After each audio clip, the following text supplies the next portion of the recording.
67 का प्रातः क्लास है, दूसरा पेज।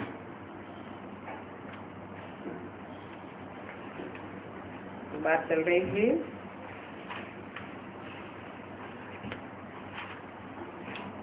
अभी देवी देवता सनातन धर्म में स्थापन कर रहा हूँ, और जब वो धर्म था तो और कोई धर्म नहीं थे। अभी भी और सब धर्म हैं, आदि सनातन देवी देवता धर्म नहीं है। इसलिए त्रिमूर्ति पर भी तुम ये समझाते हो कि ब्रह्मा द्वारा स्थापना एक धर्म की, शंकर द्वारा विनाश अनेक धर्मों का। अभी वो आदि सनातन देवी देवता धर्म नहीं है। गाते भी हैं मुझे निर्गुण हारे में कोई गुण नहीं, आते ही तरस परोई। हमारे में कोई गुण नहीं है तो बुद्धि गॉड की तरफ जाती है। उनको ही मर्सीफुल कहा जाता है क्योंकि वो सब पर रहम करते हैं ना। तुम जानते हो बाबा हमारे सभी दुखों को खलास करके 100% सुख देते हैं, और तुम समझते हो हम बाबा के पास आए हैं तो बाप से हमें पूरा सुख लेना है, और वो तो है ही सुखदाता। सुखधाम में भेज देते हैं, अभी तो है दुखधाम। इस चक्र को अच्छी रीति समझना है। शांति धाम, सुखधाम और दुखधाम। शांति धाम सुखधाम को अभी हमें याद करना है। अभी याद करते रहेंगे तो अंतमते सुगते हो जाएगी, और शांति धाम को याद करेंगे तो जरूर शरीर छोड़ना पड़े, तभी आत्माएं शांति धाम जाएंगी। एक बात के सिवाय कोई की याद ना आवे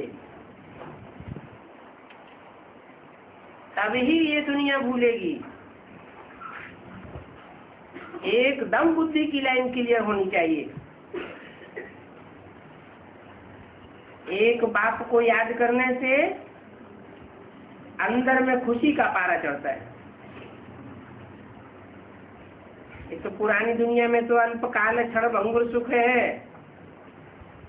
और वो क्षण भंगुर सुख साथ नहीं चल सकता है।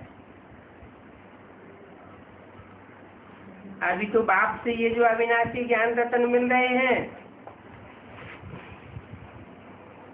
वो ही साथ में जाएंगे प्रारब्ध के रूप में। ये ज्ञान रत्नों की कमाई ही साथ में चलेगी। यहाँ के ज्ञान रतन वहाँ का स्थूल धन बन जाएंगे। जो यहाँ जितना जितना ज्ञान उठाएगा उतना वह जन्म जन्मांतर का साहूकार बनेगा। 21 जन्म की तुम्हारी प्रारब्ध पक्की है, और विनाशी धन भी साथ उनका जाता है जो इस समय बाप को मदद करते हैं। कहते हैं बाबा हमारी ये कौड़ियां ले लो और वहां हमको महल दे देना। तो बाप देखो कौड़ियों के बदले कितने रत्न देते हैं। जैसे अमेरिकन लोग होते हैं, पुरानी चीजें दे करके नई चीजें खरीद लेते हैं।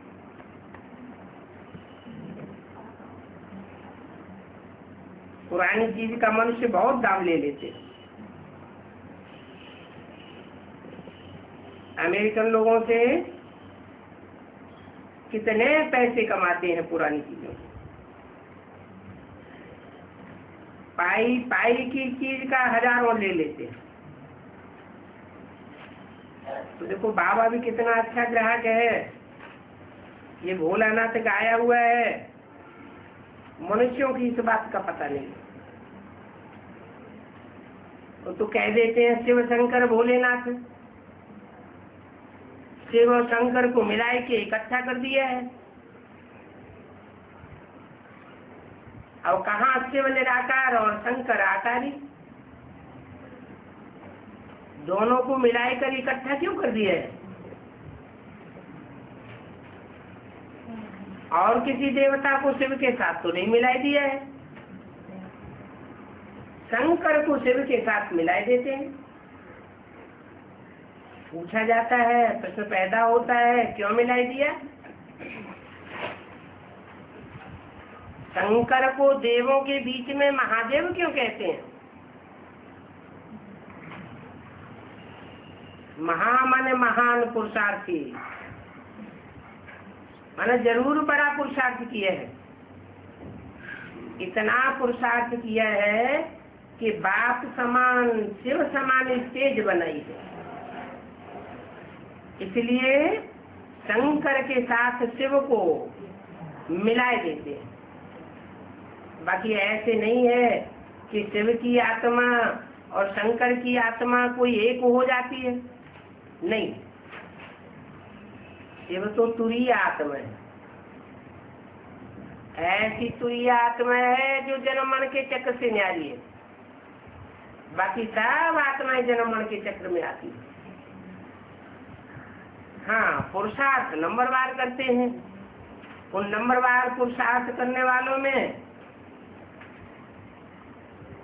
शंकर को शिव के साथ मिलाई दिया। माना बाप आते हैं, बच्चों से पुरुषार्थ कराते हैं आप समान बनाने का। तो कोई बच्चा बाप समान पुरुषार्थी है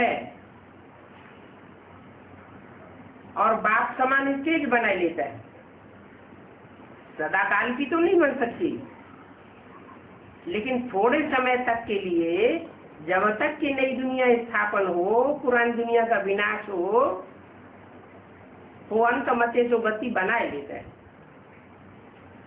तो देखो शिव बाबा कितना अच्छा ग्राहक है, आप समान बनाए देता है। भोलानाथ गाया हुआ है ना, मनुष्यों को ये पता नहीं है। शंकर के लिए कह देते हैं भर झोली भर दे झोली। अभी तुम बच्चे जानते हो कि शंकर के आगे जाकर क्यों कहते हैं भर दे झोली। शंकर तो झोली भरने वाला नहीं है, शंकर तो और ही माथा मोड़ लेता है। इस दुनिया में विनाश बर्पा कराए देता है। जो कुछ लटू लेज में है वो सब खलास हो जाता है। तो शंकर के आगे क्यों कहते हैं भरदी झोली? इसलिए कहते हैं कि शंकर में शिव मुकर्रर रूप से प्रवेश करता है, जो ज्ञान रत्नों से झोली भरने वाला है। इसके लिए कहते हैं भर दो झोली। तुम बच्चे समझते हो अब हमको ज्ञान रत्न मिल रहे हैं जिनसे तुम्हारी झोली भरती है। वो बेहद का बाप है जो हमारी झोली भरने वाला है। कौन सा बेहद का बाप? जो बिंदु बिंदु आत्माओं का, जो भी मनुष्य मात्र आत्माएं हैं 500-700 करोड़, उन सब मनुष्य आत्माओं का भी बाप है। और इसके अलावा जो भी कीड़े मकोड़े पशु पक्षी पतंगे जो भी आत्माएं हैं वो सब का बाप है। लेकिन वो आकर के मनुष्यों की झोली भरता है ज्ञान रत्नों से। मनुष्यों को नर से नारायण बनाता है। मनुष्य जब नर से नारायण बन जाते हैं तो और जो भी प्राणी हैं वो मनुष्य के मन के वाइब्रेशन के प्रभाव से प्रभावित होकर के स्वतः ही परिवर्तित हो जाते हैं। तो बेहद का बाप है। मनुष्यों में जो बेहद का पुरुषार्थ करने वाला हीरो पार्टधारी है उसमें मुकर्रर रूप से प्रवेश करता है। ये भी दिखाते हैं कि शंकर धतूरा और भांग खाते हैं। कैसी कैसी बातें बैठ बनाई है। भक्ति मार्ग है ही दुर्गति का मार्ग। सदगति के लिए पढ़ाई तो बिल्कुल शांति में रहने की। ये बत्ती आदि जलाते हैं, शो करते हैं, वो भी इसीलिए कि मनुष्य आकर के पूछे कि आप शिव जयंती इतनी धूमधाम से क्यों मनाते हैं, तो बताना पड़े कि ये शिव ही भारत को धनवान बनाते हैं।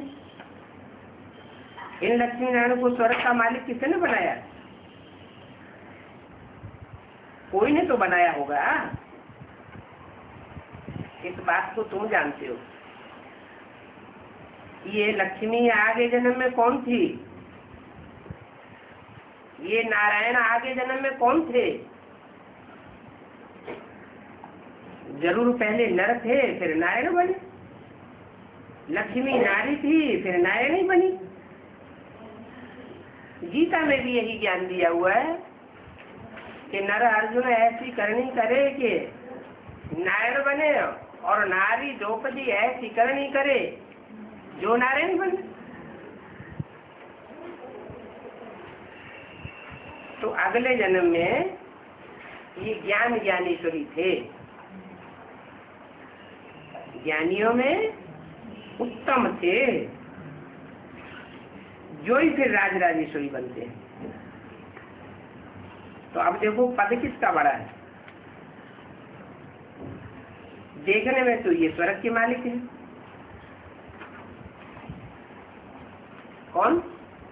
लक्ष्मी नारायण। जगदम्बा कहाँ की मालिक थी?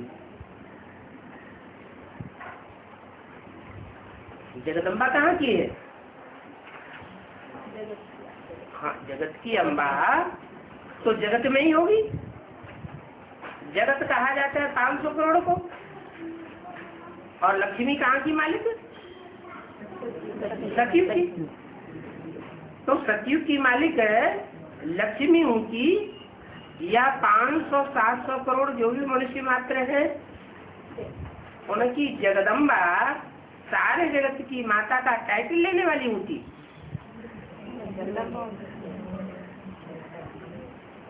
इनके पास कौन जाते थे?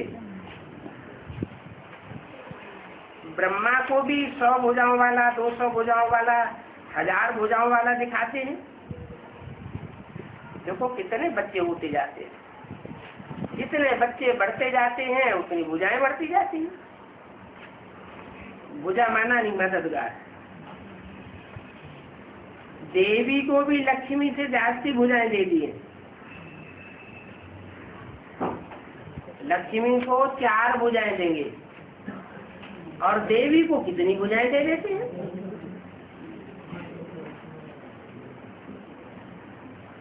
देवी के पास जाकर के सब कुछ मांगते हैं। बहुत आशाएं लेकर के जाते हैं। बच्चा चाहिए, यह चाहिए, वो चाहिए। लक्ष्मी के पास सिर्फ धन की आस लेकर के जा रही है। धन के लिए लक्ष्मी का आवाहन करते हैं और जगदम्बा से सब आशाओं की पूर्ति करते हैं। जगदम्बा से सिर्फ धन की पूर्ति के लिए नहीं करते हैं। लक्ष्मी के पास क्या वैसे आशा लेकर के नहीं जाएंगे। कैसी आशाएं? जो जगत की आशाएं हैं, इस दुनियादारी की आशाएं हैं, वो लेकर के नहीं जाएंगे।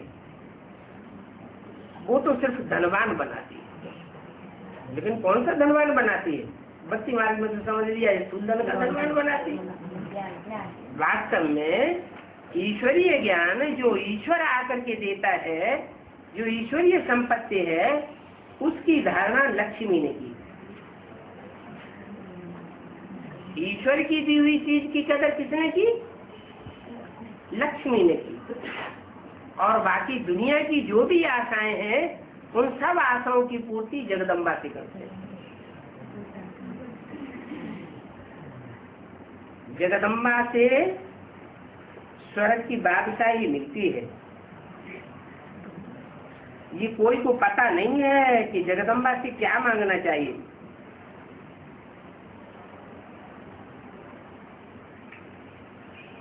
पढ़ाने वाला बाप पढ़ाते हैं और जगदम्बा क्या पढ़ाती है? राजयोग पढ़ाती है। इसको कहा जाता है बुद्धि का योग। तुम्हारी और सब तरफ से बुद्धि निकल करके एक ही ओर लग जाती है। अभी बाप कहते हैं मेरे साथ बुद्धि का योग लगाओ। क्या है? जब जगदम्बा से स्वर्ग की बादशाही मिल सकती है तो मेरे साथ बुद्धि योग क्यों लगाओ? है? जगदम्बा से स्वर्ग की बादशाही मिलती है तो जगदम्बा में लगाना चाहिए। अरे जगदम्बा को भी कहाँ से मिलती है? बाप से मिलती है। जगदम्बा निमित्त बनती है। जैसे ब्रह्मा द्वारा ब्राह्मण धर्म की स्थापना, ऐसे ही ब्रह्मा के द्वारा स्वर्ग की नई दुनिया की स्थापना है। तो निमित्त बनती है। बाकी विश्व की बादशाही देने का काम कौन है? किसका है? बाप का काम। तो बाप कहते हैं मेरे साथ बुद्धि का योग लगाओ, नहीं तो विकर्म विनाश नहीं होंगे। मैंने क्या इशारा दिया? न ब्रह्मा को याद करना है और न जगदम्बा को याद करना है। बाबा फोटो भी नहीं निकालने देते हैं। किसका? न ब्रह्मा का फोटो निकालने देते। और ब्रह्मा ने आप शरीर छोड़ दिया तो ब्रह्मा जिस माता में प्रवेश करते हैं उसका भी फोटो निकालने के लिए इजाजत नहीं देते। ये तो इनकी देह है ना। बाप तो खुद दलाल बनकर के कहते हैं। जाते भी है जब सदगुरु मिला दलाल, सुंदर मेला कर दिया। कहते हैं अब तुम्हारा हथियाला कैंसिल होता है। काम शिक्षा से उतर करके अब ज्ञान शिक्षा पर आ जाओ। अपने को आत्मा समझो और मुझ बाप को याद करो तो विकर्म विनाश हो गएंगे। दो सत्य हैं। एक तो अपन को देह नहीं समझो, आत्मा समझो। और दूसरी बात, सिर्फ आत्मा समझने से भी कोई खास उन्नति नहीं होगी। आत्मा समझने से इतना होगा कि परमात्मा बाप की याद जल्दी आ जाती है। तो दो काम करो, आत्मा समझो और मुझ बाप को याद करो। और कोई भी मनुष्य ऐसे कह नहीं सकता कि अपन को आत्मा समझ मुझ बाप को याद करो, क्योंकि मनुष्य सब देह अभिमानी है। मनुष्य को भगवान कहा भी नहीं जाता है। तुम बच्चे जानते हो कि बाप ही पतित पावन है। वो ही आकर के काम शिक्षा से उतार करके ज्ञान शिक्षा पर बिठाते हैं। तो वो रूहानी बाप है। वो रूहानी बाप इनमें बैठ करके कहते हैं कि तुम भी आत्मा हो। इनमें बैठ करके कहते हैं। इनमें मना दो विशेष आत्माएं हैं, राम और कृष्ण में बैठ करके कहते हैं कि तुम आत्मा हो। और उनको भी यही समझाते रहो कि बाप कहते हैं मन मना भव। क्या मन मना भव? मना मेरे मन में समा जाओ। जो मेरे मन के अंदर संकल्प है वही संकल्पों में तुम रमण करो। मन मना भव कहने से तुमको पक्की याद हो जाएगी। तो पुरानी दुनिया का विनाश भी सामने खड़ा है। तो बाप समझाते हैं ये महाभारी महाभारत लड़ाई है। कहेंगे लड़ाई तो विलायत में भी होती है, वो लड़ाइयाँ सब छोटी छोटी हैं, और इस लड़ाई का नाम है महाभारी महाभारत लड़ाई। ये खूनी नाहक खेल है, इसको महाभारी महाभारत लड़ाई क्यों कहते हैं? क्योंकि ये लड़ाई भारत से निकलती है। इस लड़ाई के लिए निमित्त कौन बनता है? भारत निमित्त बनता है। माना दुनिया में ढेरों देश हैं, उन देशों में अनेक प्रकार के धर्म पनपते हैं, लेकिन वहां जो लड़ाइयाँ होती हैं वो अंत करने वाली नहीं होती, अति करने वाली लड़ाइयाँ नहीं है। और भारत से ये महाभारी महाभारत लड़ाई निकलती है, वो अंत कर देती है। तुम्हारे लिए तो नई दुनिया चाहिए ना, तो नई दुनिया तो तभी आवेगी जब पुरानी दुनिया का अंत हो। अंत तभी होता है जब अति हो जाती है। तो पुरानी दुनिया का जरूर अंत चाहिए, जरूर विनाश करना पड़े। तो ये लड़ाई की जड़ यहाँ से निकलती है। कहाँ से? भारत। यज्ञ के आदि में भी विनाश ज्वाला प्रज्वलित हुई थी। कहाँ से प्रज्वलित हुई? यज्ञ कुंड से लड़ाई की ज्वाला प्रज्वलित हुई। निमित्त कौन बने? यही भारत माता और भारत पिता। भारत पिता कहा नहीं जाता है, क्या कहा जाता है? भारत माता। दुनिया में जब कलयुग में दुख बरपा होता है तो ज्यादा दुखी कौन होती है? माताएं ज्यादा दुखी होती है। तो माताओं का दुख हरण करने के लिए भगवान आते हैं। रामायण में भी लिखा हुआ है, क्या लिखा है? धरती माता से पापों का बोझा जब ज्यादा बढ़ गया तो धरती माता का उद्धार करने के लिए भगवान ने जन्म लिया। अब धरती कोई जड़ धरनी की तो बात नहीं है। धरणी माना जिनमें धारणा शक्ति ज्यादा होती है। पुरुषों में धारणा शक्ति उतनी नहीं होती, लेकिन माताओं में धारणा शक्ति जास्ती होती है और सहन शक्ति भी जास्ती होती है। इसलिए धरणी का मिसाल दिया गया। धरणी पर कितना वजन पड़ता है, कितना तोड़ फोड़ होती है, धरणी सब सहन कर लेती है। तो ये भी कन्याएं माताएं हैं जो कितना सहन करती है। तो यहाँ से निकलती है विनाश ज्वाला। इस रुद्र यज्ञ से महाभारत महाभारी लड़ाई की विनाश ज्वाला निकलती है।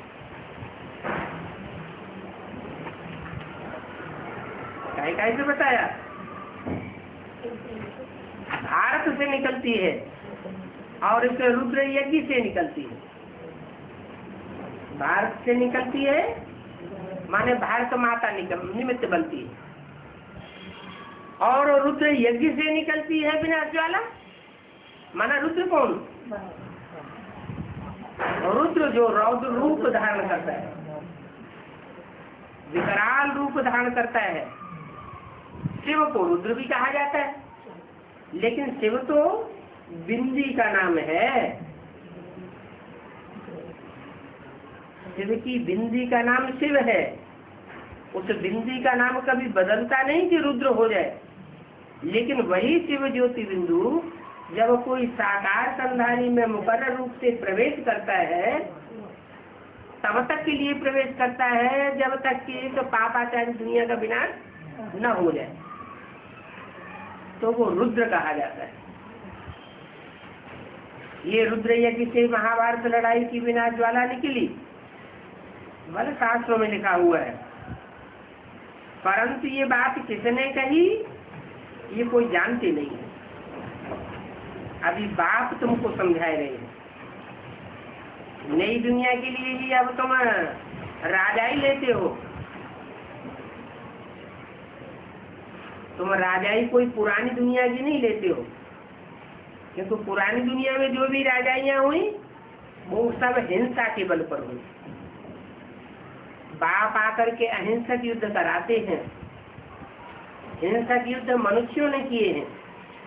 हिंसक युद्ध के आधार पर दुनिया में राजाइयां चली हैं, वो मनुष्यों की राजाइयां। मनुष्य हिंसक होते हैं तो उससे कोई धर्म की स्थापना नहीं होती। अहिंसा परमो धर्म कहा जाता है। हिंसा ये बड़ा अधर्म है। बाप आकर अहिंसक युद्ध सिखाते हैं तो ये नहीं जानते कि ये अहिंसक युद्ध किसने और कब सिखाया। तुम तो राजा ही लेते हो तो तुम जानते हो। नई दुनिया की राजा ही लेते हो ना। तुम देवता बनते हो, तुम्हारे राज्य में और कोई नहीं होना चाहिए सिवाय देवताओं के। देवता धर्म होता है तो देव आत्मा ही होती है तुम्हारे राज्य में, और दूसरा कोई धर्म पनप नहीं सकता। सब धर्मों का विनाश हो जाता है। डेविल वर्ड का विनाश हो जाता है। डेविल माने राक्षस। बुद्धि में ये याद रहनी चाहिए। कल पहले हमने ही राज्य लिया था और कोई ने राज्य नहीं लिया।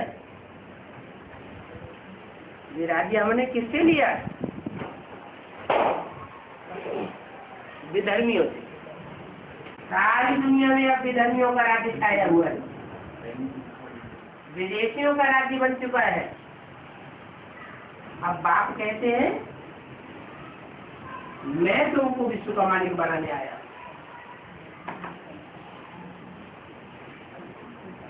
बाबा ने हमें राज्य दिया था, फिर 84 जन्म हम लेते आए। अब फिर बाबा आया हुआ है। तो बच्चों में ये तो ज्ञान है कि बाबा आया हुआ है, और दूसरे धर्म वालों में ये ज्ञान जल्दी बैठता नहीं है कि भगवान बाप आया हुआ।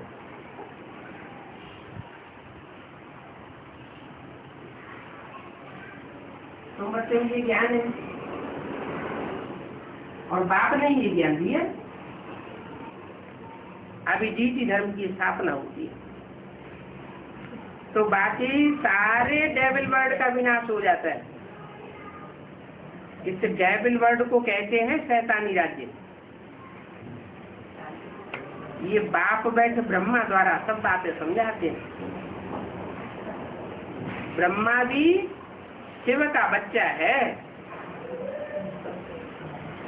और विष्णु का भी राज तुमको समझाया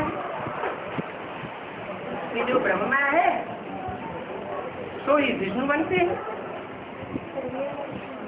विष्णु तो फिर 5000 साल के बाद ब्रह्मा बनते हैं। विष्णु से ब्रह्मा बनने में 84 जन्म लगते हैं और ब्रह्मा से विष्णु बनने में 1 जन्म लगता है। अभी तो तुम ये बात समझ गए हो कि अभी हम ब्राह्मण हैं, न हम शूद्र हैं और न देवता है। देवताओं की जो दुनिया होती है उसमें सब दैवी स्वभाव वाले होते हैं, कोई भी आसुरी स्वभाव वाला नहीं होता। पावन दुनिया में सब पावन, और अभी तो पतित दुनिया है। इस पतित दुनिया में सब पतित है। क्या ब्राह्मण भी पतित है? ब्राह्मण भी अभी कोई नहीं कह सकते कि हम पक्के ब्राह्मण बन चुके। पक्का ब्राह्मण माना देवता। तो ये बातें और कोई नहीं समझ सकता है।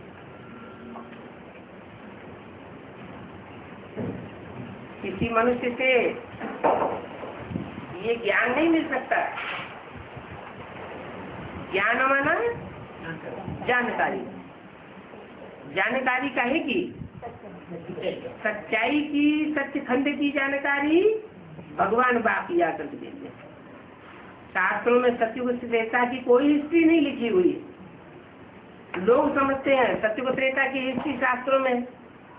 भगवान बाप आकर के रहस्य बताते हैं कि सत्युग त्रेता का राज मैं आकर के समझाता हूँ। सत्युग त्रेता की हिस्ट्री मनुष्यों के पास नहीं है। मनुष्यों के पास तब से हिस्ट्री है जब से दूसरे दूसरे धर्म इस धरती पर आए, जैसे इब्राहिम, बुद्ध, क्राइस्ट वगैरह। 2500 साल की हिस्ट्री है, उससे पहले की कोई हिस्ट्री हमारे पास नहीं। तो स्वर्ग की हिस्ट्री बाप आकर समझाते हैं और नरक की हिस्ट्री मनुष्यों के पास है। नरक की हिस्ट्री समझाने की दरकार ही नहीं। हाँ, हिस्ट्री में कुछ गलतियां हो सकती है तो बाप आकर के बता देते हैं। ये 84 का चक्र अब तुमने समझ लिया है। और ये 84 जन्म लेने वाले ब्राह्मण ही बनते हैं। बना बन सत्युग त्रेता में जन्म लेते हैं, लेकिन जिन्होंने 84 जन्म नहीं लिए वो पक्के देवताएं नहीं। जिन्होंने पूरे 84 जन्म लिए वो परमात्मा बाप से सन्मुख बैठ करके पढ़ने वाले ब्राह्मण हैं। दूसरे ब्राह्मण जो कम कला वाले बनते हैं, देवताएं, वो बाप से सन्मुख बैठ करके नहीं पढ़ पाते।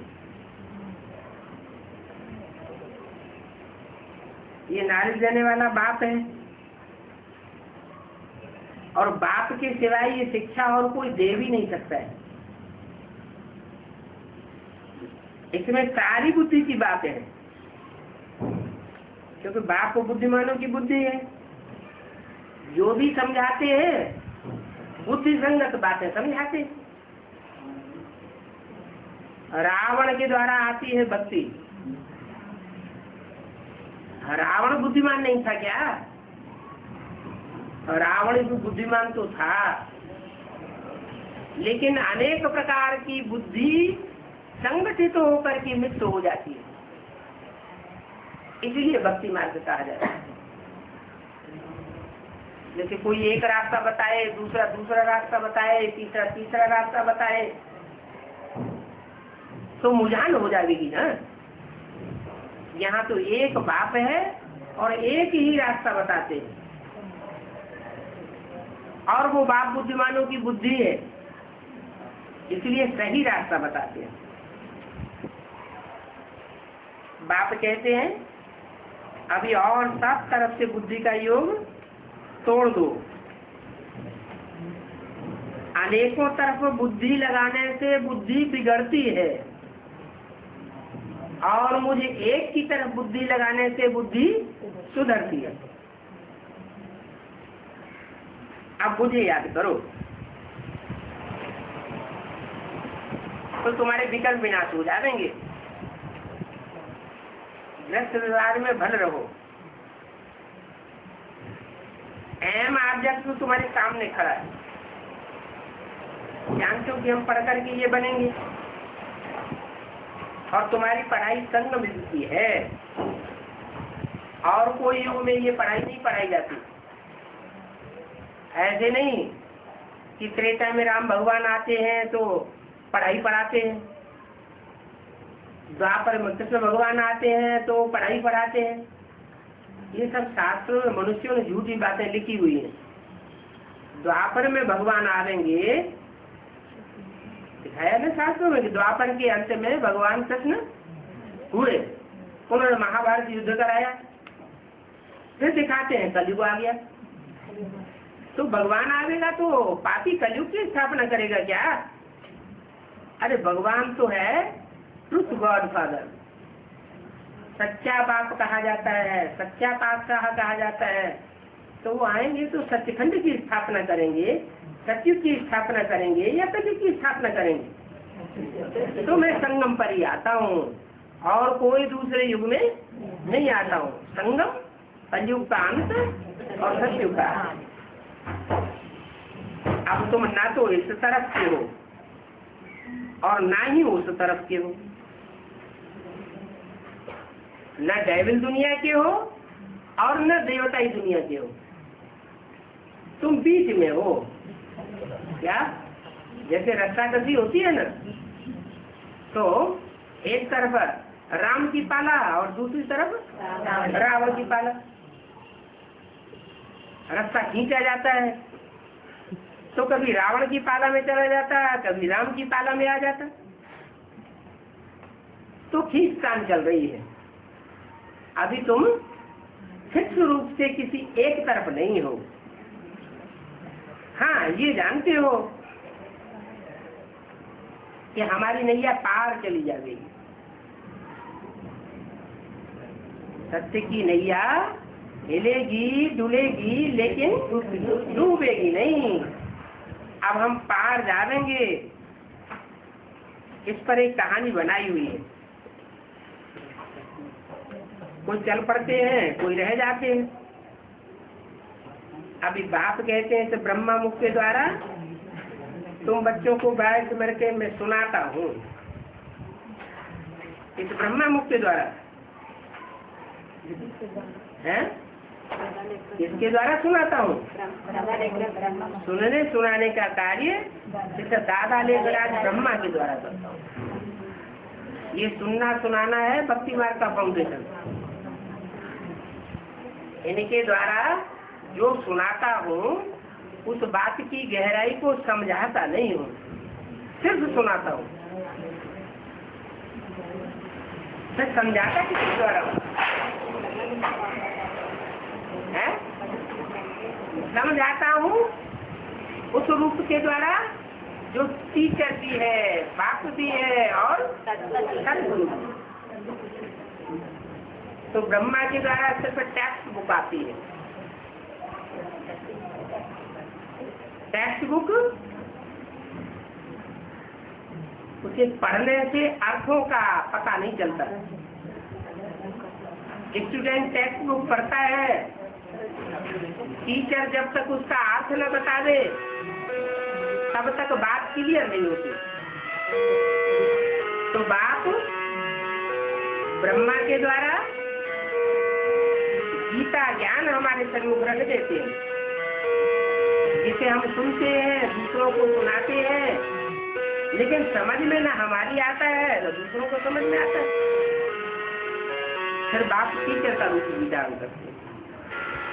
टीचर आकर के बनते हैं तो एक एक शब्द की व्याख्या करके बताते हैं, हिज्जे हिज्जे करके समझाते हैं। तब हमारी बुद्धि में बैठता है तो कहेंगे टीचर के रूप में मैं समझाता हूँ। आप बताओ ये ब्रह्मा कहाँ से आया?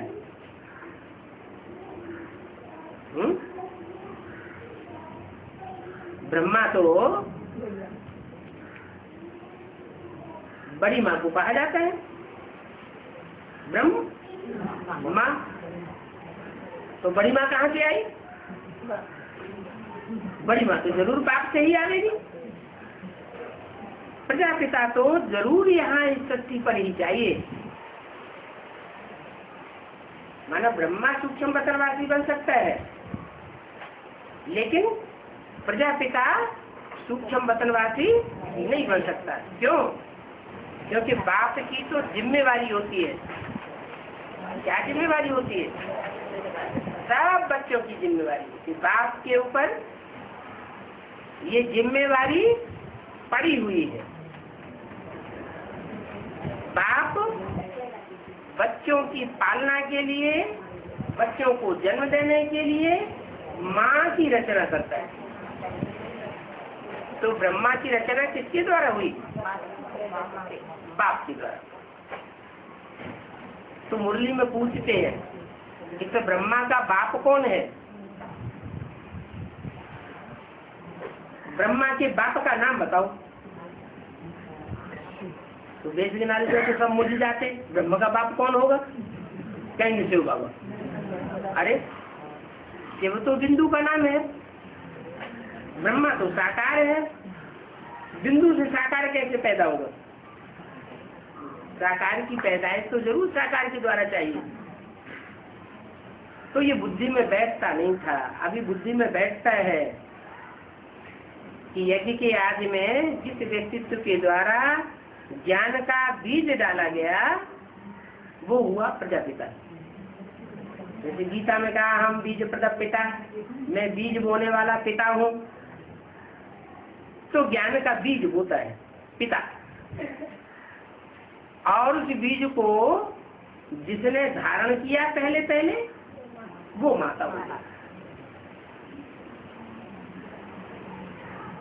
तो ब्रह्मा मुख द्वारा तुम बच्चों को सुनाता हूँ, ये ब्रह्मा कहाँ से आया? प्रजापिता तो जरूर यहाँ चाहिए। मैं इनको एडाप्ट करता हूँ। किनको? ब्रह्मा को एडाप्ट करता हूँ। तुम भी ब्रह्मा मुख वंशावली ब्राह्मण हो। जो कलयुग में अभी अंत में ब्राह्मण बनते हैं वो फिर सतयुग में जानेंगे। तुम ही पहले पहले बाप से अलग होकर के पाठ बजाने आए हो।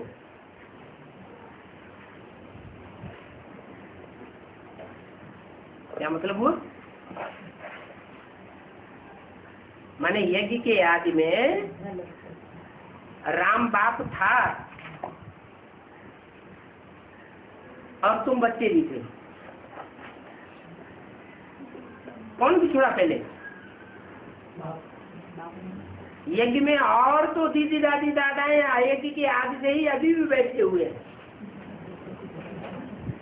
उनके बिछोड़ने की बात नहीं है। तुम बच्चे पहले बिछोड़ते हो और लंबे साल तक बिछुड़े हुए रहे। सुंदर मेला कर दिया जब सदगुरु मिला दलाल। आत्मा परमात्मा अलग रहे बहुकाल। तो तुम आत्मा हो, पूरे पूरे पक्के 84 जन्म लेने वाली। और जो दूसरे हैं ब्राह्मण, जो सिर्फ बेसिक नॉलेज तक रह जाते हैं, पूरी एडवांस नॉलेज ईश्वरीय नॉलेज नहीं ले पाते, वो आत्मा का ज्ञान भी नहीं ले पाते और आत्म की स्थिति में पक्के स्थित भी नहीं हो पाते। इसलिए वो पक्की आत्मा नहीं है। आत्मा न होने के कारण उनको 84 जन्म का वर्षा भी नहीं होता। तो तुम यज्ञ में आज में सबसे पहले बिछुड़े थे और लंबे समय तक बिछुड़े हुए रहे। अभी तुम सिकिल दे बच्चे हो बाप के। कोई बच्चा बिछुड़ जाता है, बहुत दिनों के बाद माँ बाप से मिलता है, तो माँ बाप बड़े सिक से मिलते हैं, बड़े प्यार से मिलते हैं।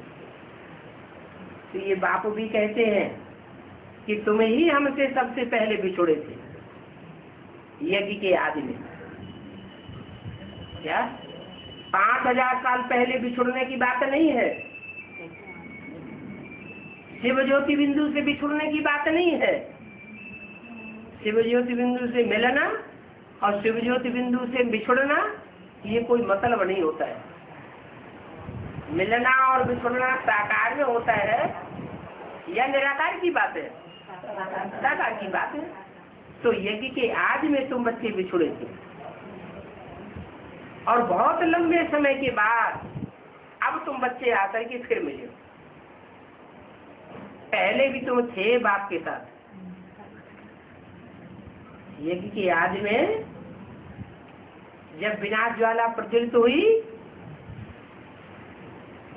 तो ब्रह्मा की रहबरी में सब धर्म की आत्माएं पलती रही और तुम राम बाप के साथ अलग हो गए। सूर्यवंशी बच्चे तुम हो, तुम रूहानी बच्चे हो, रूहानियत की स्टेज को धारण करने वाले। और दूसरे धर्म की आत्माएं न पूरी रूहानियत की स्टेज को धारण करती है और न वो पक्का देवता बन पाती है, न 84 जन्म ले पाती है, न ऑलराउंड पार्ट बजाती है। तुमने ऑलराउंड पार्ट बजाया। तो तुम रूहानी बच्चों को बाप आकर पढ़ाते हैं, उन दूसरे धर्म के बच्चों को बाप पढ़ाते नहीं है, इसलिए वो कम पढ़ाई पढ़ते हैं तो दूसरे धर्म में कन्वर्ट हो जाते हैं, कच्चे ब्राह्मण बनते हैं। तो वो पक्के सूर्यवंशी ब्राह्मण।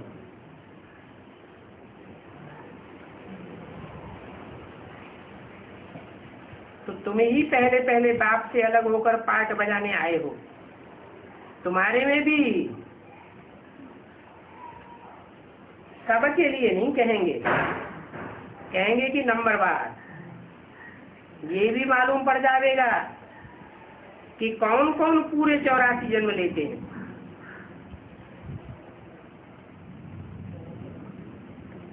अभी पढ़ाई तो चल रही है।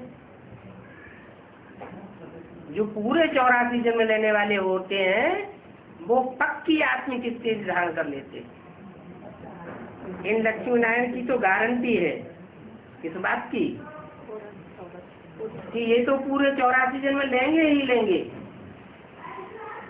बाकी और धर्म वाले होंगे, और धर्म में कन्वर्ट होने वाले देवता बनेंगे, कच्चे देवता बनेंगे, कम कला के देवता बनेंगे, तो वो पूरे 84 जन्म लेने वाले नहीं बनेंगे। जिस ब्रह्मा की रहबरी में पलने वाले जो ब्राह्मण हैं वो 84 जन्म नहीं ले पाते।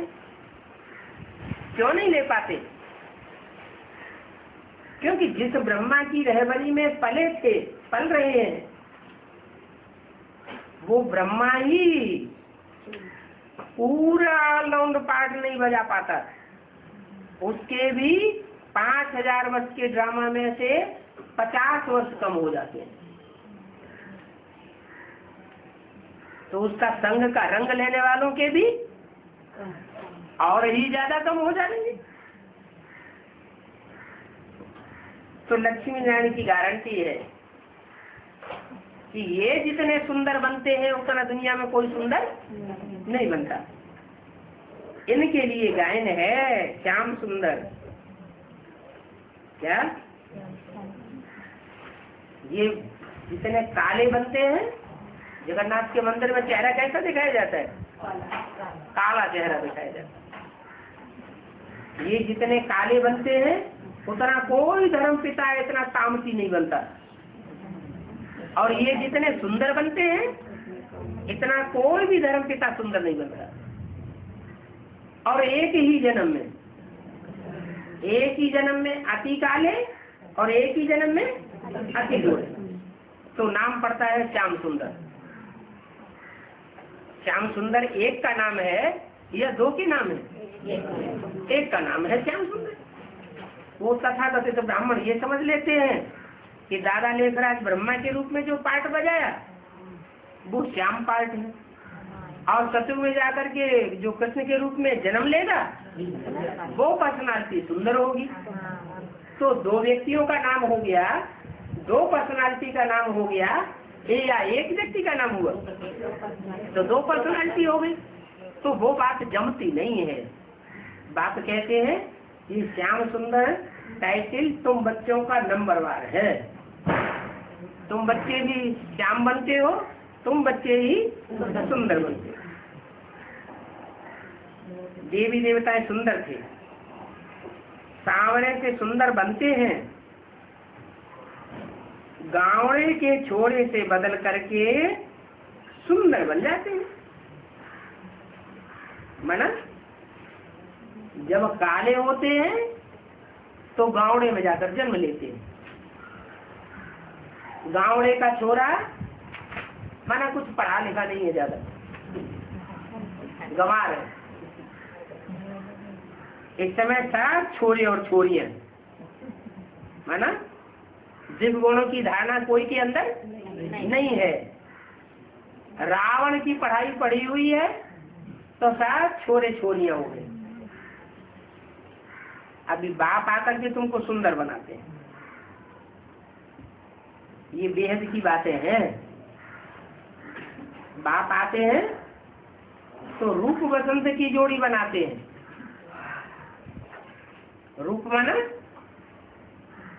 याद में जब गहरी याद होती है तो चेहरे चमक जाते हैं, आंखों में रूहानियत आ जाती है।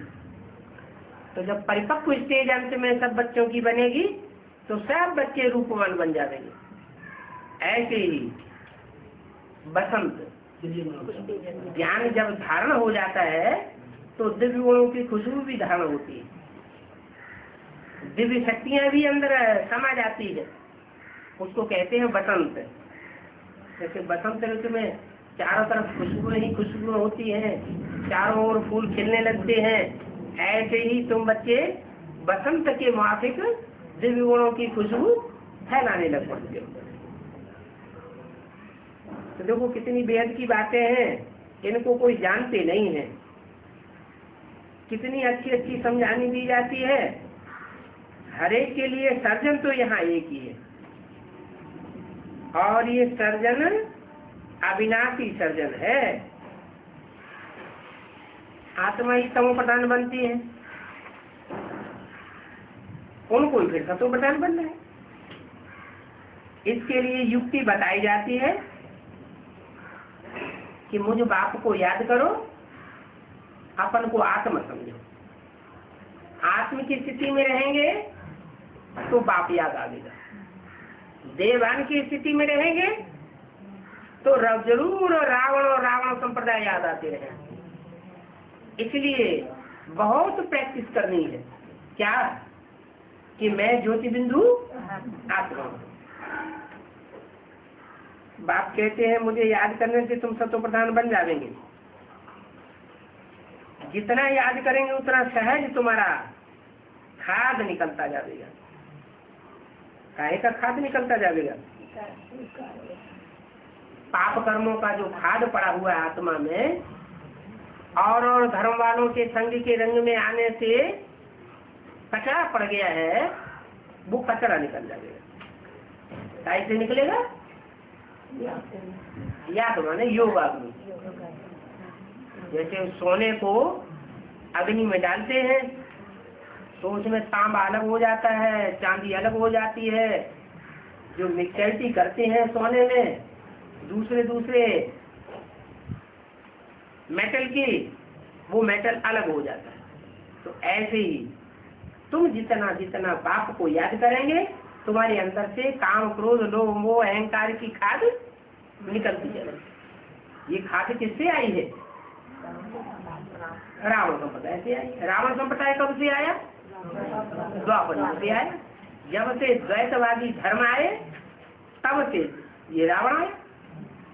तो ये रावण की जो धारणाएं हैं, जो हमारे अंदर घुल मिल चुकी हैं, हम उनको नष्ट करने के लिए अगर आबद्ध हैं तो ये पक्की बात है, हमें एक बाप को ही याद करना पड़ेगा। एक के अलावा अगर कोई दूसरा याद आता रहा तो खाद निकलने की गारंटी नहीं है।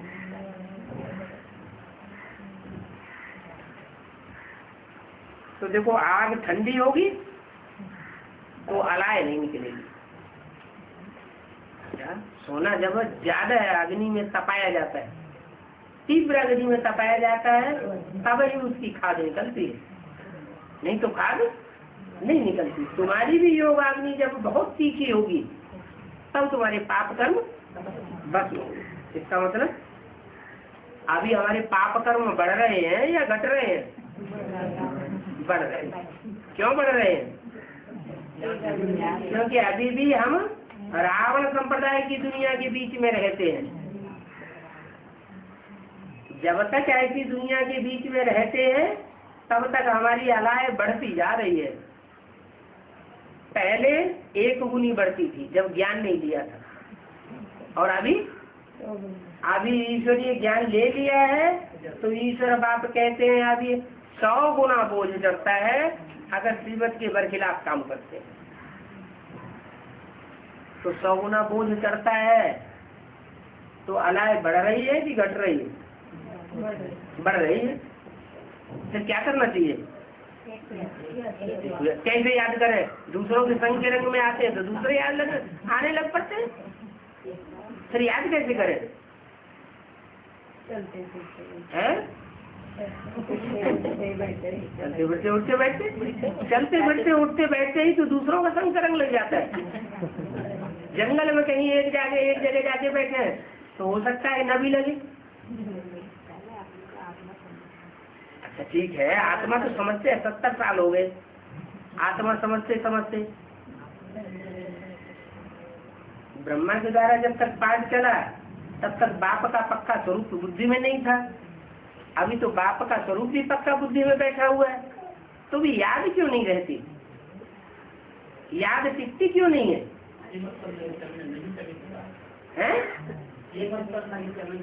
श्रीमत पर श्री माना श्रेष्ठ से श्रेष्ठ को पहचाना नहीं है क्या?